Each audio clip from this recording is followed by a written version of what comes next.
O mga bay, tips na punta. Tips sa kanang ratio sa tubig na ginainom sa mga manok. O kana siya scientific atong ingon. Kay namagoy nag-comment sa ko abay nga kanang kani na ingon niya diha paano daw pa humukon ang muscle sa manok ug maging flexible po na ang bukog sa manok during fight. Kana nga topic ng goodbye ano na siya ning pointing.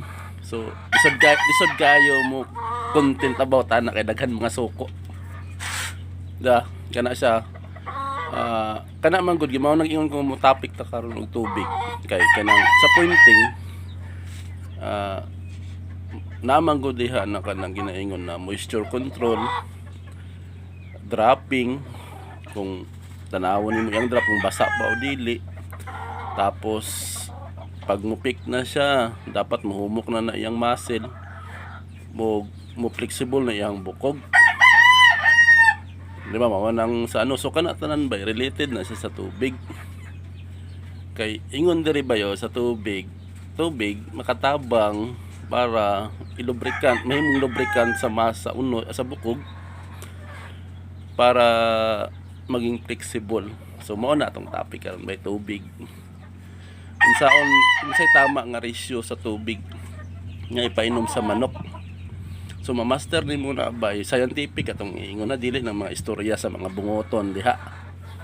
Natay basis ba? Siyempre, hilig man pud ta mo research tapos kaagi man pud mga seminar ana.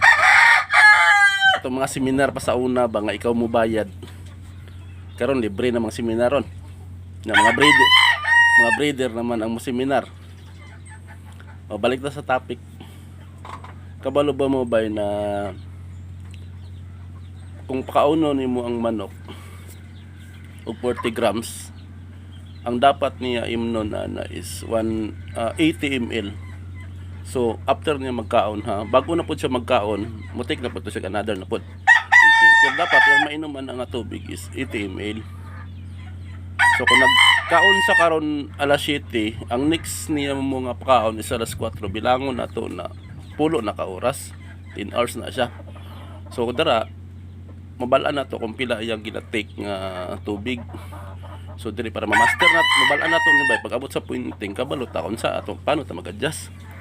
For example, nagpainom ko og nagpakaon ko og 40 grams alas 7 alas 6 pero ano to alas 6 to alas 4. So alas 6 ata pakaon tag 40 grams. Ang iyang inuman nga tubig na ba is 80 ml. Paano man nimo maingon nga 80 ml sa timbangon nimo na dili. Explain na to bay ha. Ari na bay ang kaunon sa manok times 2 ang iyahang inuman na tubig. So ang 40 grams is equals to 40 ml nga naman. Kaya ang 1 gram equals to 1 ml man na siya bay, 1:1. So times 2 man ang ginaingon diri. So kung 40 grams so times 2 80 para mas dali nga ma-digest. So dara mabalaan na nato nga mao din yang ginom. Paano nato mabalaan? So magsige tag timbang mangutana na po ning iban. Ani na ba assuming lang ta. Assuming, di ba? So assuming ta naggamit tag takal bay kani. So 40 grams ni siya.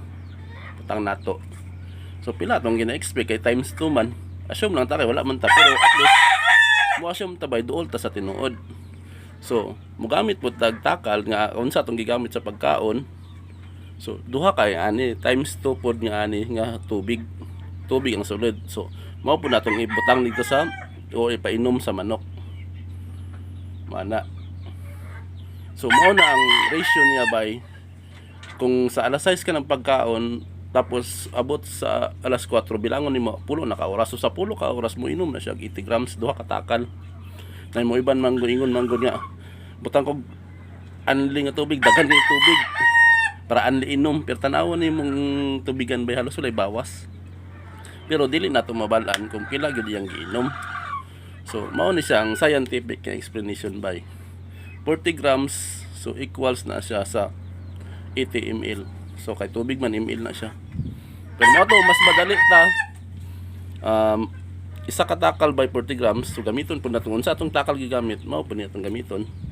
So duha kayo nani, so assuming lang na at least duol ta sa tinuod, no ana. So pulo na siya ka oras bay, gikan na siya sa alas 6 hangtod sa alas 4.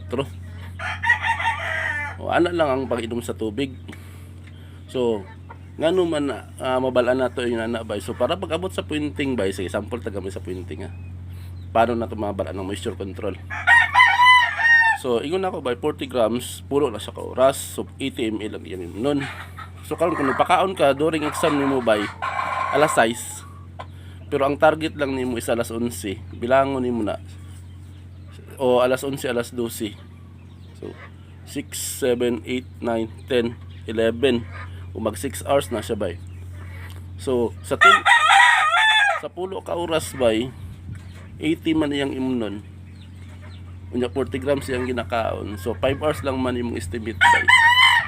So bawas ka bay, so 20 lang 20 grams nga pagkaon o gamay lang, tapos isa lang katakal na tubig, so 40 lang imong painom kay tunga naman sa oras, atong 5 hours lang man, 5 to 6 hours imong target. So kung duda ka, bawasan nimo yung ipainom para pag abot sa iyang oras nga laban niya bay, control na yung moisture.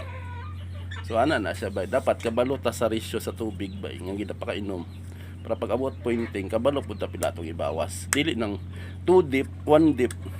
Kay kanang 1 dip na may manok nga gamay imnon, na apoy manok nga isa ka dip lagi pero suyop man pod, mao na pagfight dugo sirit lang dugo, mao na nga iban dili pareha pantay ang score. So ana lang, dapat kabalo tabay kung pila ang ratio. Ang ratio sa tubig guys sa feeds nga imong pakaon 40 ml, so time 40 grams times 2 lang na bay, so 80 ml. So duha ka takal bay, assuming lang duha ka takal pud ng tubig, mo na yung i-consume sa pulo ka oras bay. Kung alas 6 ka ng pakaon antod alas 4, so mao na ang iyahang dapat makonsume na tubig. So kanilang point, wala ko nang ganun sa pointing ha, sa tubig lang. Paano na to makontrol? Idea lang sa tubig. Para mas dali lang mapag-abot sa pointing, magdali lang ta magkontrol sa tubig. Para ang moisture dali lang pud nato makontrol nato idea. Salamat kato lang.